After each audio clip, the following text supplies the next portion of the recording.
আসসালামু আলাইকুম দর্শক, রয়েছে আমরা ফেনীতে, কুমিল্লাতে এবং নোয়াখালীতে, যেখানে লক্ষ মানুষ পানিবন্দী রয়েছেন। আপনাদেরকে আমরা সরাসরি দেখানোর চেষ্টা করছি। আমরা রয়েছি সেখানে দারণ ছাতকের অঞ্চলের মানুষ।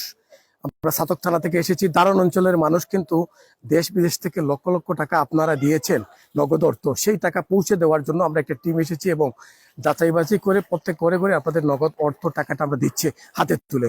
আমরা রয়েছি পুরো টিমটি মাঠও, আমরা একটি একটি ঘর করে যাচাই বাছাই করে এই টাকাগুলো দেওয়া হচ্ছে। আপনাদেরকে আমরা যদি বলি যে হাজার লক্ষ মানুষ এখনো পানিবন্দী রয়েছে, যদি নোয়াখালী জেলা বলি, ফেনী জেলা বলি, তাহলে বুঝতে পারবেন আপনারা যে এখনো প্রত্যেকটা জেলা পানিতে তলিয়ে আছে। পুরো জেলা যে একটা ঘর বাড়ি নেই এখনো শুকনাতে, এমন অবস্থায় আমরা আছি মাঠে। আপনাদেরকে দেখানোর চেষ্টা করব।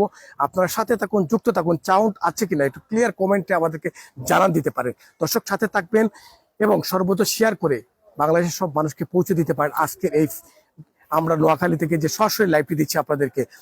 এবং দারুণ অঞ্চল থেকে আমরা এসেছি, ছাতক থানা থেকে এসেছি আমরা, এবং নগদ অর্থ দিচ্ছি, সেটা প্রত্যেক ঘরে পৌঁছে পৌঁছে দিচ্ছি সেই অর্থটুকু। এবং অনেক প্রয়োজন আজকে আমরা পাশে দাঁড়ানোর জন্য ফেনী এবং কুমিল্লা নোয়াখালীবাসী। আশা করি সবাই লাইভটি শেয়ার করবেন জনস্বার্থে।